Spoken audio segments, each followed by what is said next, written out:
سلیمہ ایک خوبصورت نرم دل اور شریف لڑکی تھی جو پنجاب کے ایک چھوٹے سے گاؤں میں اپنی نانی کے ساتھ رہتی تھی۔ نانی زینب بی بی علاقے کی مشہور عاملہ تھی اور جنات سے واسطہ رکھتی تھی۔ ایک رات سلیمہ نے خواب میں ایک خوب رو جوان کو دیکھا۔ اس نے سفید لباس پہنا ہوا تھا، چہرہ چمکتا تھا اور وہ نہایت مہذب انداز میں بات کرتا تھا۔ اس نے خود کو ہمایوں کہا اور کہا کہ وہ سلیمہ کا محافظ ہے۔ پہلی رات کے بعد وہ خواب بار بار آنے لگے۔ ہمایوں اب سلیمہ کے قریب آنے لگا، اس کے بعد سہلاتا، ماتھے پر بوسہ دیتا اور آخرکار سلیمہ کے جسم کو محسوس کرنے لگا۔ سلیمہ ہر بار خواب سے گھبرا کر جاگ جاتی، لیکن پھر بھی وہ ایک عجیب کشش محسوس کرتی۔ نانی کو جلد ہی اندازہ ہو گیا کہ سلیمہ پر کسی کا سایہ ہے۔ انہوں نے کمرے میں قرآن کی تلاوت شروع کر دی، لیکن وہ ہمایوں، جو دراصل بہرام نامی ایک ہوس پرست جن تھا، بہت طاقتور نکلا۔ بہرام عورتوں کے خوابوں میں آتا، ان کے جسم اور روح کو کمزور کرتا اور آہستہ آہستہ انہیں اپنے قابو میں لے لیتا۔ کئی عورتیں اس کے ہاتھوں پاگل ہو چکی تھیں، کچھ خودکشی کر چکی تھیں۔ زینب بی بی نے فیصلہ کیا کہ وہ آخری جنگ لڑیں گی۔ انہوں نے سلیمہ کے کمرے میں 40 راتوں تک سورہ بقرہ اور آیات قرآنی کی تلاوت شروع کی۔ ایک رات جب بہرام خواب میں آیا اور سلیمہ کے جسم کو چھونے لگا، اچانک زینب بی بی نے آواز دی، اے ناپاک مخلوق، اللہ کے کلام سے جل جا۔ اور جیسے ہی انہوں نے سورہ جن کی مخصوص آیتیں پڑھی، سلیمہ کا جسم کانپنے لگا اور وہ چیخ مار کر اٹھی۔ کمرے میں بدبو بھر گئی، در و دیوار ہلنے لگے۔ ایک سیاہ دھواں سلیمہ کے اوپر سے اٹھا اور ایک خوفناک چیخ کے ساتھ غائب ہو گیا۔ زینب بی بی نے اعلان کیا، یہ جن دوبارہ واپس نہیں آئے گا، لیکن اے عورتوں، اپنی روح کو کمزور نہ ہونے دو، ورنہ ایسے بہرام تمہیں ہوس کا شکار بنا لیں گے۔ سلیمہ بظاہر ٹھیک تھی، لیکن اندر سے وہ خوف زدہ اور الجھی ہوئی تھی۔ کئی راتیں گزر گئیں، سب کچھ معمول کے مطابق چلنے لگا، مگر پھر ایک رات وہی خواب دوبارہ لوٹ آیا، لیکن اس بار منظر مختلف تھا۔ سلیمہ ایک سنسان قبرستان میں کھڑی تھی، چاروں طرف اندھیرا، ہوا میں بدبو اور قبروں سے نکلتی عجیب آوازیں۔ اچانک ایک قبر کا کتبہ ہلا اور باہر آیا ہمایوں، لیکن اس کا چہرہ بگڑ چکا تھا۔ وہ اب انسان نہیں بلکہ ایک بدصورت جلے ہوئے چہرے والا جن بن چکا تھا۔ اس نے سلیمہ سے کہا، تم مجھ سے وعدہ کر چکی ہو، تم میری ہو، میری بیوی۔ سلیمہ نے چیختے ہوئے انکار کیا، نہیں، میں تم سے کبھی شادی نہیں کروں گی۔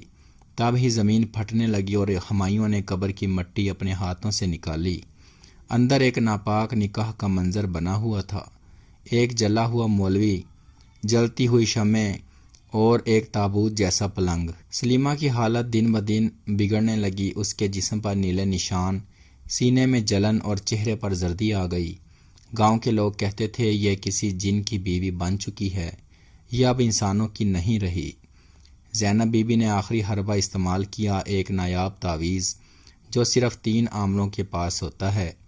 وہ تعویذ سلیمہ کے گلے میں ڈالا گیا اور پھر شروع ہوئی آخری رات کی جنگ۔ سلیمہ کے کمرے میں کالی آندھی آئی، دروازے خود بخود بند ہو گئے، روشنی بجھ گئی۔ زینب بی بی نے بلند آواز میں سورہ جن، سورہ یاسین اور اسماء الہی کا ورد شروع کیا۔ درمیان میں سلیمہ کے منہ سے ایک آواز نکلی، میں بہرام ہوں، یہ میری بیوی ہے، مجھے کوئی نہیں روک سکتا۔ زینب بی بی نے قرآن اٹھایا اور چیخا، اگر تو اللہ کے نور سے جلتا ہے تو جا اور کبھی واپس نہ آنا۔ اچانک کمرہ لرزا، شیشے ٹوٹنے لگے اور سلیمہ بے ہوش ہو گئی۔ صبح جب آنکھ کھلی، سلیمہ کا چہرہ ہلکا ہو چکا تھا، جیسے صدیوں کی قید سے آزاد ہو گئی ہو۔ بہرام کا سایہ ختم ہو چکا تھا، لیکن نانی زینب بی بی تھکن سے ہمیشہ کے لیے سو چکی تھی۔ کچھ جنات مارے نہیں جاتے، صرف قید ہوتے ہیں، اور اگر قید ٹوٹ جائے تو وہ پہلے سے زیادہ خطرناک ہو جاتے ہیں۔ مولانا طیب ایک سچے ولی اللہ جو جنات کی زبان جانتے ہیں۔ بہرام وہی جن جو اب دوبارہ زندہ ہو چکا ہے اور چاہتا ہے اپنی بیٹی کو اپنے جیسا بنانا۔ 6 سال گزر چکے تھے، سلیمہ اب شہر میں ایک خاموش زندگی گزار رہی تھی۔ اس نے شادی نہیں کی اور ایک چھوٹی سی بیٹی عائشہ کو اکیلے پال رہی تھی۔ عائشہ ایک ذہین مگر عجیب سی بچی تھی، وہ دوسرے بچوں سے بات نہیں کرتی تھی، رات کو چپ چاپ آسمان کو دیکھتی رہتی اور زمین پر انگلی سے گول دائرے بناتی۔ ایک رات سلیمہ نے دیکھا کہ عائشہ نیند میں بول رہی ہے، بابا میں آپ کے پاس آ رہی ہوں۔ سلیمہ کے ہاتھ سے گلاس گر گیا۔ نہیں، یہ نہیں ہو سکتا، بہرام مر چکا ہے۔ عائشہ کو چاند راتوں میں بخار ہونے لگا۔ وہ آئینے میں اپنے آپ سے بات کرتی، اس کے گلے میں کالے نشان نمودار ہوئے، اور سب سے بھیانک ایک دن اس نے اپنی ماں سے کہا، امی، بابا کہتے ہیں میں جلد ہی جنوں کی شہزادی بنوں گی۔ سلیمہ اپنی بیٹی کو لے کر مولانا طیب کے پاس پہنچی۔ وہ ایک روحانی بزرگ تھے جنہوں نے پہاڑوں میں جنات کے قبیلوں سے علم حاصل کیا تھا۔ مولانا نے عائشہ کی آنکھوں میں دیکھا اور کانپ گئے۔ یہ بچی آدھی انسان اور آدھی جن ہے، اس کے اندر بہرام کا خون چل رہا ہے۔ انہوں نے بتایا کہ بہرام نے موت سے پہلے اپنی روح بچی کے جسم میں ایک خاموش کوڈ کی طرح منتقل کر دی تھی، جو 7ویں سال چالو ہو جائے گی اور پھر عائشہ مکمل جن بن جائے گی۔ مولانا طیب نے 3 دن کا عمل شروع کیا۔ وہ بچی کو ایک چٹان کے اوپر لے گئے جہاں چاروں طرف آگ کے دائرے بنائے گئے، قرآن کی آیات، اسم اعظم اور خاص تعویذ سے حصار بنایا گیا۔ تیسرے دن کی رات اچانک آسمان پر کالی گھٹائیں چھا گئیں، ایک بجلی گری اور مولانا طیب کی آنکھوں میں روشنی چمکی۔ عائشہ ہوا میں بلند ہوئی اور اس کی زبان بدل گئی، ابا مجھے لے چلو، میں تمہاری ہوں۔